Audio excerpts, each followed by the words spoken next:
各位家長，你哋好啊！你哋有冇發覺喺你哋細個嘅時候，係唱 ABC 歌，唱到最後係唱 Z 噶？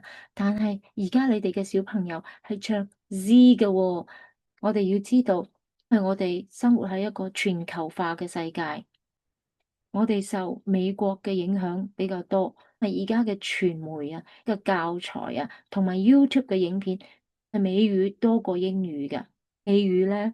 R 呢個發音咧係比較重嘅，例如 car，但係英語咧就係 car，仲有佢哋嘅 O 嗰個音都係好大分別嘅喎。英文唔係，我哋講 not，喺美式英語咧係 nut，升降機咧英語咧係 lift，但係美語咧就係 elevator，係完全唔同喎，係咪啊？我會同小朋友講，你哋講 Z 又得，你哋講 Z 又得，你哋講 airplane 又可以，你哋講 aeroplane 都係啱嘅，老師都明白。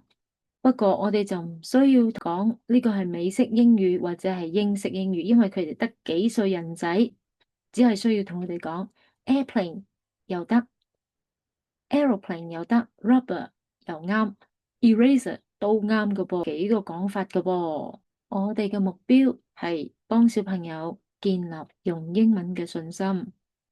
好啦，今次我嘅分享就到呢度為止，我哋下次再見，拜拜。